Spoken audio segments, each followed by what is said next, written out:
네, 한 개 이상의 부업을 하는 소위 N잡러가 최근 청년층과 40대를 중심으로 빠르게 늘고 있는 것으로 나타났습니다.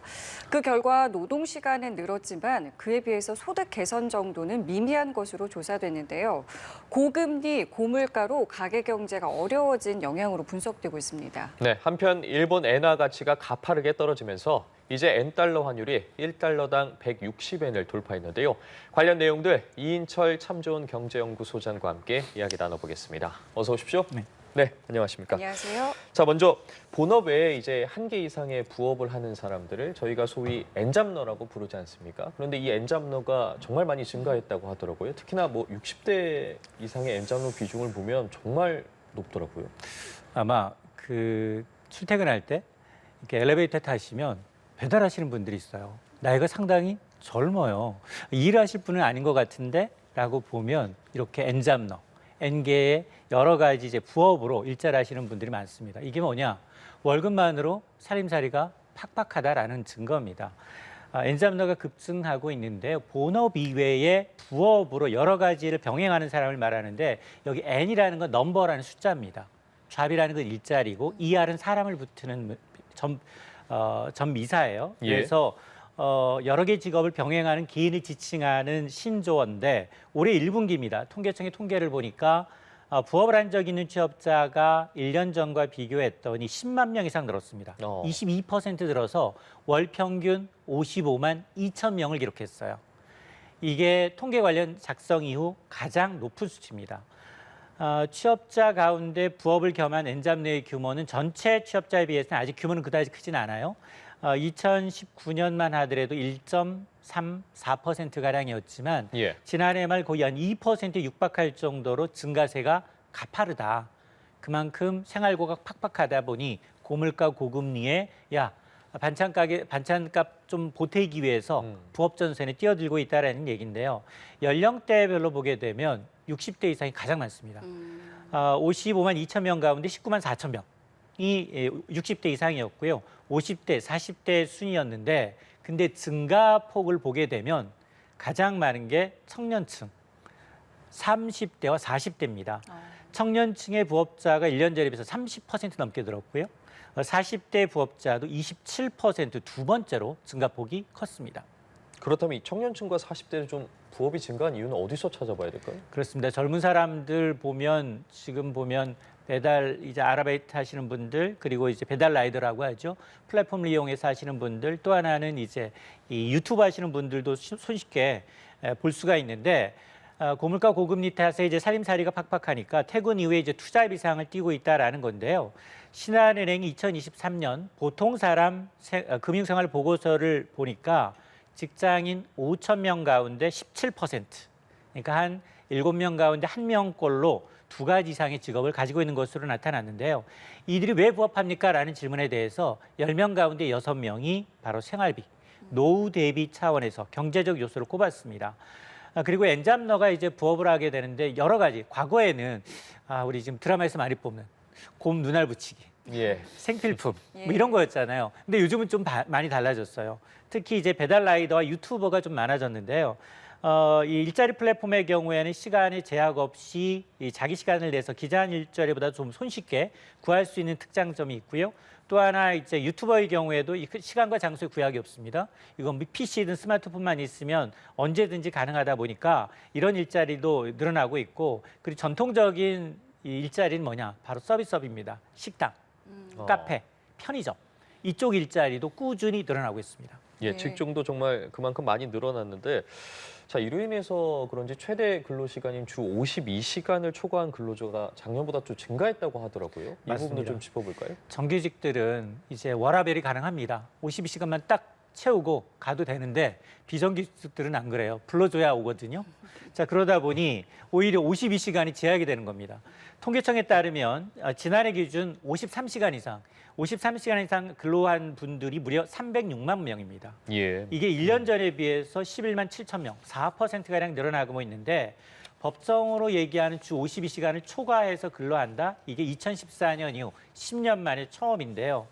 3, 4년 동안 계속해서 성장률보다 물가가 더 많이 올랐거든요. 그러니까 가게 호주머니가 좀 빠듯해지니까 역설적으로 근로자들이 다른 일자리 소소하게 좀 줄어든 근무 시간만큼 다른 일을 대체해서 이걸 채우고 있다라는 건데요. 이 사실 정규직과 이제 비정규직 똑같은 일을 하지만 이제 이 급여 차이가 상당한 것도 영향을 미치고 있습니다. 예, 네. 그럼 자 이렇게 부업의 증가로 노동 시간이 증가하긴 했는데 문제는 내 주머니는 그대로다. 소득 개선은 이루어지지 않았다. 이런 분들 많거든요. 이거 어떻게 봐야 하는 겁니까? 불편한 진실. 저 같은 이제 프리랜서 방송인 내지는 작가 하시는 분들, 이 카메라 감독님들 이제 이런 분들의 경우에는 사실은 비정규직이에요. 그래서 2년마다 경력이 제로 세팅이 됩니다. 그러다 보니까 프로그램 개편들마다 굉장히 팔이 목숨이에요. 이게 특정 방송사만의 문제가 아니라 국내 대부분의 방송사다 보니까 저는 사실 수십 년 넘게 방송을 하면서 오전에 같은 방송사에서 같이 작가했던 작가분들이 오후에는 다른 데서 일하고 있어요. 근데 그거를 아는 네. 채를 못 합니다. 그분이 불이익을 당할까 봐. 자, 그런 일들이 많다 보니까 정말 고물가 때문에 투잡 내지 쓰리잡을 뛰고 있는데 수입이 늘었느냐를 봤더니 수입이 그다지 늘지 않고 있다는 겁니다. 실제로 한국노동연구원이 발표한 복수 일자리 종사자의 현황과 특징을 보니까 두 가지 일을 하고 있는데 주업과 부업을 동시에 하고 있는데 월 평균 소득이 300만 원 미만이에요.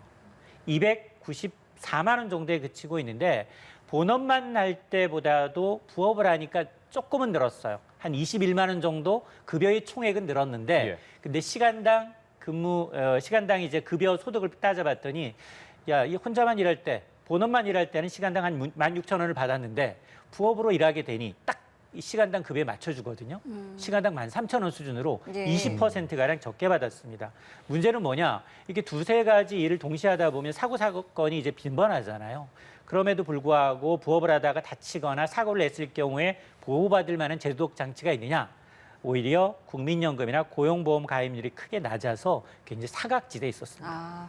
지금 소장님 말씀을 쭉 들어봤을 때 고물가를 참 많이 말씀을 해주셨잖아요. 근데 이 고물가라는 게 정말 이제 체감이 되는 상황인데 물가가 떨어지지 않고 이 고물가를 계속 유지하는 이유는 뭔가요? 우리가 물가 걱정한 게 한 1년이 넘었어요. 그 정도 된 것 같아요. 맞습니다. 예. 이제 금사가 걱정한 게 이제 1년이 넘었는데 금사가 지나니까 이제 배추값부터 시작을 해서 채소값이 또 네. 또 들썩이고 있고요. 예. 채소값 했더니 우리나라만의 기상이변이 우리나라만의 문제가 아니었습니다. 커피의 원두, 식용유, 뭐 이런 게 설탕 이런 기초 원자재 가격이 오르다 보니까 그걸 이 갖고 있던 가공식품 업체들은 원재료 미리 싸게 받아는 원재료가 소진되면 가격 인상이 하나둘씩 나서고 있다는 겁니다. 그러니까 이게 사실은 기상이변이라든가 생산량 축소는 우리의 임의적으로 우리가 통제할 수 있는 통제 밖이거든요. 특히나 이제 국제유가의 경우에는 특히 중동전이 확전이 되다 보니까 국내 기름값에 직접적인 영향을 미쳐서 아마 상당 기간 이제 수입 물가 부담이 고스란히 이제 국내 소비자 물가에 반영되는 구조입니다. 예, 과일에서 이제 채소 가격까지 왔는데 자 그렇다면 이렇게 생각하시는 분들이 있어요. 그래, 내가 채소 좀 덜 먹고 빵이랑 과자로 좀 보충하겠다 했는데 이제 빵이랑 과자값도 오른다고 하더라고요. 맞습니다. 빵 과자만이 아니라 뭐 김 가격 올랐죠, 쌀 가격 올랐죠, 채소 네. 가격 오르니까 김밥도 보통 김밥이 5,000원을 넘어서고 있는 상황이거든요. 자 그러다 보니 좀 물가 관리 한 곳을 좀 관리한다 싶으면 돈을 풀어서 좀 잡는가 싶으면 다른 쪽으로 튀고 있고요. 말씀하셨던 것처럼 가공식품 가격이 또 오르면 커피나 카카오, 설탕과 같은 원재료를 사용하는 제품의 가격은 또 오를 수밖에 없거든요. 그래서 뭐 피자며 햄버거며 다 줄줄이 지금 오르고 있는 상황인데 문제는 뭐냐면 원화 약세도 또 문제예요. 이 수입품은 달러를 주고 사와야 되는데 원화 가치가 약세다 보니까 수입 단가가 높아지는 겁니다. 그건 물가의 선인 지표이기 때문에 네. 서서히 소비자 물가에 반영이 되거든요. 그래서 당초 정부는 4월 정도 되면 그래도 두 달 연속 3% 물가 받지만 4월 되면 2%대로 안정되지 않을까라고 기대를 했는데 이미 이 기대감은 무너졌습니다. 정부와 한은의 올해 물가 상승률 전망치가 연간 2.6%예요. 이마저도 아마 상향 수정될 가능성이 상당히 높습니다. 그 말은 물가가 떨어지는 거는 당분간 기대하기 어렵다. 이렇게 보면 되는 건가요? 맞습니다. 이게 몇 년째일까요? 3년째예요. 그렇군요. 네. 2022년부터였어요. 2022년부터 성장률보다 물가가 높았어요. 당시에 물가 5%, 성장률 2.6%. 딱 월급이 물가의 절반만큼 갔습니다. 그러다 보니까 힘드니까 엔잡러, 부업으로 이걸 메꾸고 있는 겁니다. 예, 관련해서 좀 가스 요금이나 뭐 지하철 공공요금 관련해서 오를 거냐 말 거냐 어떻게 되는 거냐 궁금해하는 분들 많거든요. 어떻게 맞습니다. 예측하고 계세요? 지금까지 사실은 정부가 이 총선 이전까지는 온몸을 다해서 공공요금 인상만큼은 막았어요. 근데 지금 본물처럼 터지고 있습니다. 원가 부담이 너무 커요. 실제로 이제 정부가 이제 2분기 가스 요금 인상하는 방안을 검토했습니다만, 야, 물가 때문에 안 되겠어. 최종 동결로 유지하기로 했습니다. 가스 요금은 지난해 5월 인상한 이후에 지금 1년째 오르지 않았거든요. 근데 문제는 뭐냐면 이게 지금 해외에서 가스공사가 들여온 원가가 있을 거 아니겠습니까? 원가가 1,000원이에요. 그러면 공급을 얼마에 하고 있을까? 780원, 800원이 채 안 됩니다. 그러니까 팔면 팔수록, 가스를 쓰면 쓸수록 가스공사의 적자, 미수금이 늘어나는 구조예요. 지난해까지만 15조 원이 넘었습니다. 이런 미수금이. 예. 그러다 보니 야, 마냥 동결할까? 물론 뭐 동결하겠다고 했지만 가스의 비수기는 더운 철에 난방을 안 하니까. 네. 그러니까 아마 7월 되면 가스비도 오를 가능성이 높고요.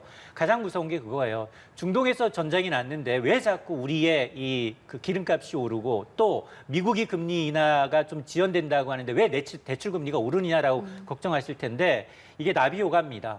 이게 지금 현재 국제유가가 연초 대비 20% 이상 올랐기 때문에 전기요금도 마찬가지예요. 전기요금도 지금 보면 일단 지난해만 하더라도 전기요금 2022년 4월부터 5번 올렸어요. 그래서 총 전기요금만 40% 올리니까 전기요금 폭탄 얘기 나왔거든요. 네. 그래서 지난해 11월에는 가정요금 빼고 산업용만 또 올리기도 했어요.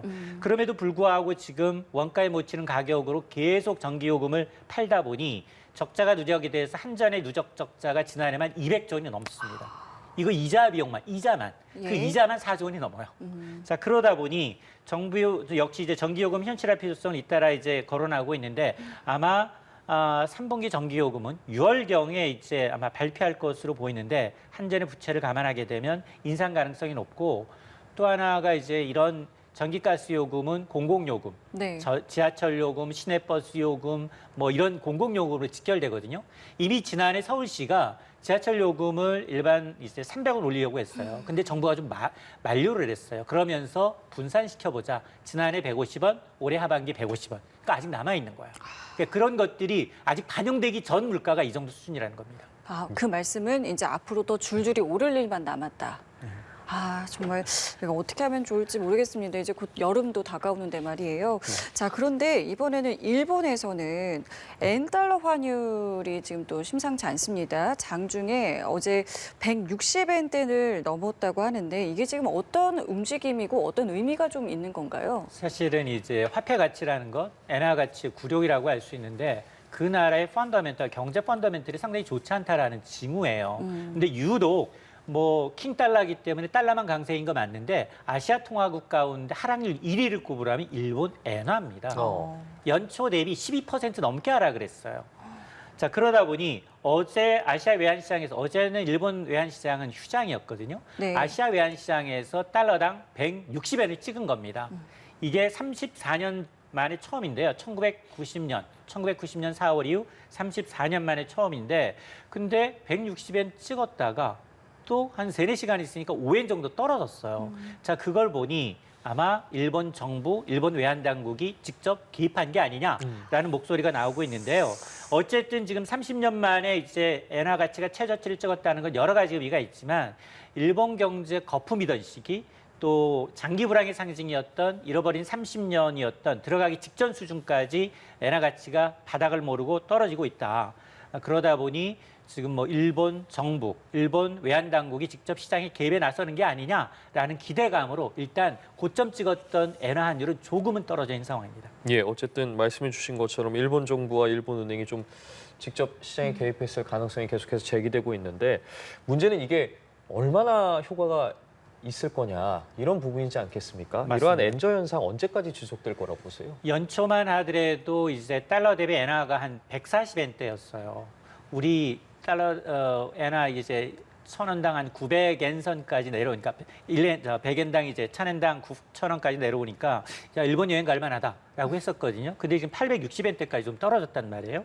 자, 그러다 보니까 지금 160엔까지 수직 상승해서 한국, 미국, 일본 재무장관이 구두 개입에 나섰어요. 네. 달러 가치 대비 원화, 엔화의 약세 하락폭이 너무 과도하다. 공동 구두배 개입에 나서면서 잠깐 하락하는 듯 했는데 또 이스라엘, 이란이 중동 분쟁이 또 확전이 되다 보니까 이걸 하루 이틀 만에 또 뒤집습니다. 여기에다가 가장 직접적인 이유는 미국과 일본의 금리 격차가 여전히 커서 엔화를 팔고 그다음에 달러를 구매하려는 움직임이 강하다는 겁니다. 지난달 사실 일본 중앙은행은 마이너스 금리를 종료했어요. 마이너스 0.1%이던 금리를 제로까지 소폭 인상했지만 미국은 5.5%, 일본은 제로입니다. 예. 이 격차가 너무 크다는 거고요. 또 미국은 인플레이션이 계속해서 이제 잡히지 않다 보니까 금리나 타임은 점점 미뤄지다 보니까 금리 낮아질 가능성은 적어졌죠. 네. 예. 여기다 지난주에 이제 일본의 통화정책회의가 있었는데 금리 동결했어요. 동결하면서 이제 이 우에다 가즈오 총리가 뭐라고 얘기를 했느냐. 일본 은행의 금융정책이라는 건 환율을 대상으로 하지 않는다. 이 얘기는 뭐냐? 추가로 엔화 가치가 더 떨어진다고 하더라도 개입할 의사 없다라는 것으로 시장에선 받아들인 겁니다. 예. 자, 그러다 보니까 지금 일본 은행이 당장 금리 인상에 나서지는 않을 것이다라고 보고 있는 거고 특히 내부적인 문제가 좀 있어요.